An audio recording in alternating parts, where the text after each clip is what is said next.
Hello, and welcome back to another SunVox tutorial. This is part 4 of my SunVox for Programmers course. Today we are going to be doing some things inside of the module view. We're going to be learning about effect modules, how to route the modules, and how to give your instrument some effects. So let's go ahead and jump right into it. Alright, so make sure you load up the project we've been working on. And I want you to just follow along. We're going to double click. And we're going to create a different module other than an analog generator. So as you can see, we have our synths, our effects, and then our miscellaneous modules. Now we're going to go to effects. And we're going to pick an echo. So there we go. We're going to be learning about the echo module today. Now what an echo module does is pretty self-explanatory. What you do is you route your module through this echo, doing shift, click, and drag like that. Then you route the echo to the output. Sound always has to be eventually routed to the output module, or else the sound will not be sent. It won't come. Won't be able to hear anything. So let's see what it sounds like now.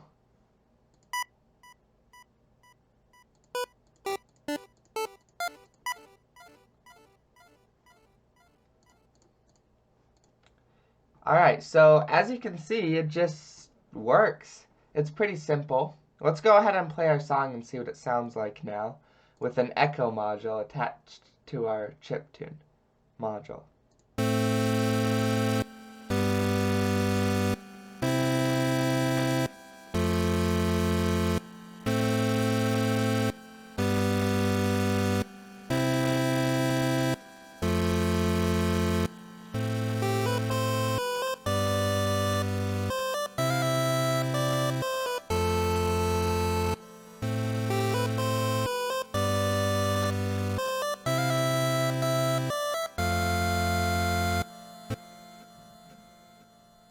Alright, so that's pretty echoey, and honestly, I don't think it sounds any better than what we had before. But we can adjust these parameters in here to change the way the module works. So let's select our echo module, and you can click up here or use keys Z through M, Q through P on your keyboard actually act as a sort of MIDI controller.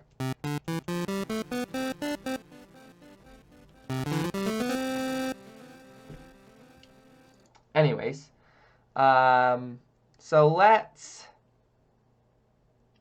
the first thing we want to do is describe what these things do. So the dry is how much of the original signal just comes through dry.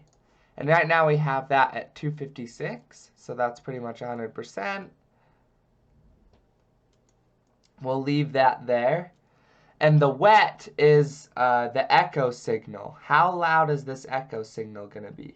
So right now we have it pretty quiet at 40. But we could bring it all the way up, like this. And it would be quite a bit louder.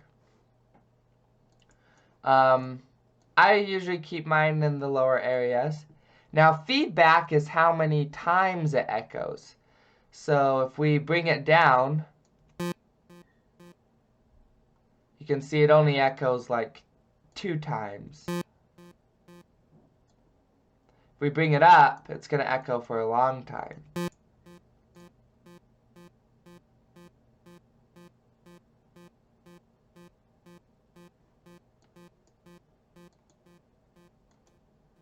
Alright. Now delay is the time between our original signal and the echoes that are created from it. So we bring the delay down, it's going to be faster.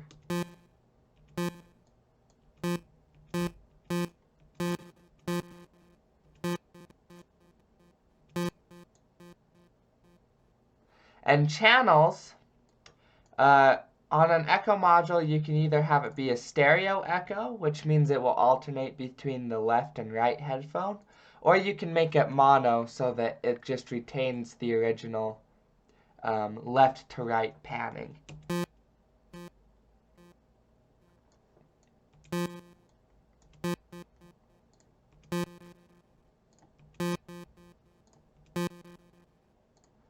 So you can hear the difference between that. Now on ours, we're going to leave ours set to stereo, and we're going to change this last parameter called delay units. So currently, when we set our delay, this number is relating to seconds divided by 256.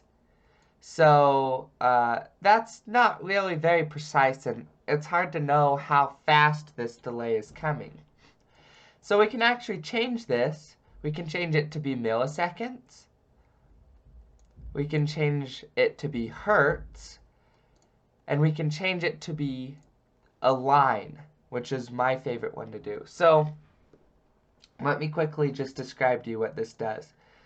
So when we change our delay units to every line, this means that every 256 lines as shown in the pattern editor, we'll make a new pattern and we'll make it 256 lines long.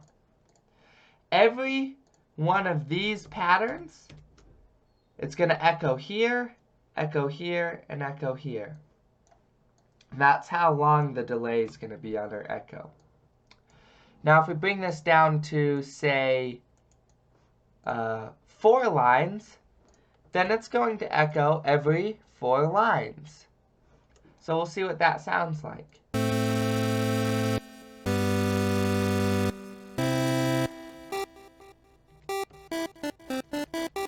We'll make a new pattern just to kind of show.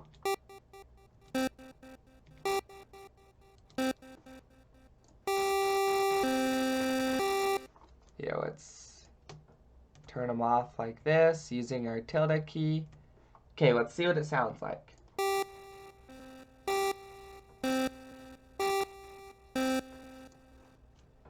So that's pretty cool. The echo now syncs up with the tempo of our song. So let's delete this pattern. Let's show one more effect today. So we have our echo effect. Here, there's something that's been bugging me as well. We forgot to turn the velocity down on this first pattern on our chords. So I'm going to turn the velocity down on them, down to 40, just like we have on the other pattern. There we go. That way they're quieter. So let's do another effect, and this time we're going to route our bass module to this effect. So let's double click and let's come over here, come to distortion. So we're going to learn about the distortion effect. It's right above the echo effect, right below the delay effect. Create that.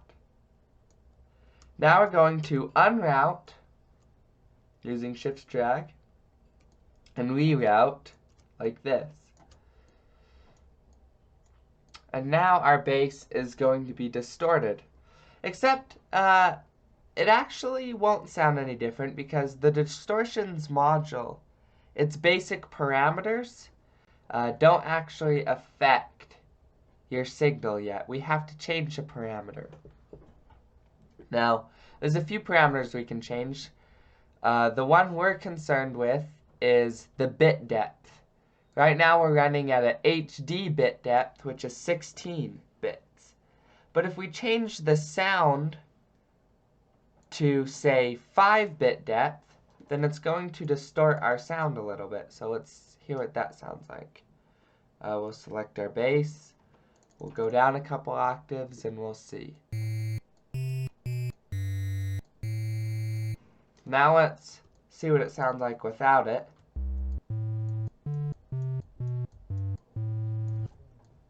Now let's reroute it and see what it sounds like it with it.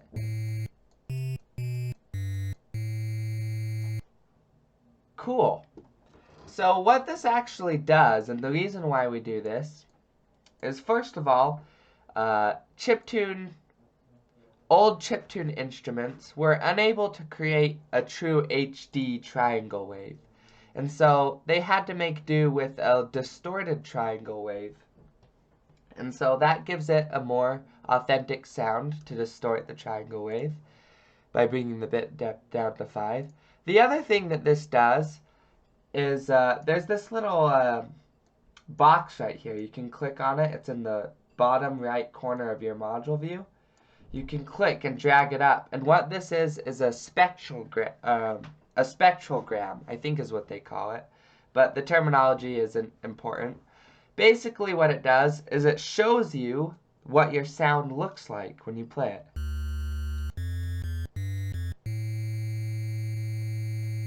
So as you can see, we have our bass note here, and then we have what are called overtones. And what distorting a sound does is it brings out and highlights these overtones. Alright, so this visualizes our sound, but it only visualizes the sound of the module we have selected. So we can see our triangle wave visualized without any distortion. And then if we select our distortion module and then play, you can see that the distortion brings out a lot of harmonics up at the top. And that makes it sound a lot more satisfying, a lot more crunchy sounding. So every time you make a bass, you should probably, or a chiptune bass, you should probably distort it by bringing the bit depth down.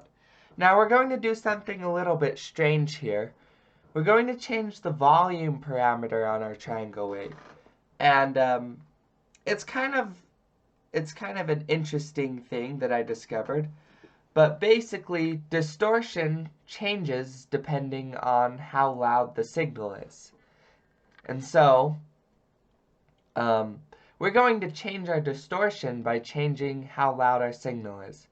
And we're going to move our signal to be 64 volume on our bass. And what that will do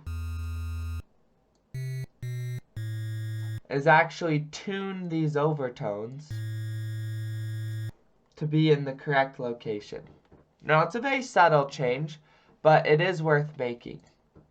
Now, if you want to change the volume of your bass without changing the distortion, how it's affected distortion-wise, there is a volume parameter on the distortion module that is applied after the distortion is already applied to the signal. And so you can change this without changing how it sounds whenever you like. Alright, so that's it for today. I hope you learned something about effect modules, and I hope to see you in the next tutorial. Make sure to save your project, and we'll be back again for more.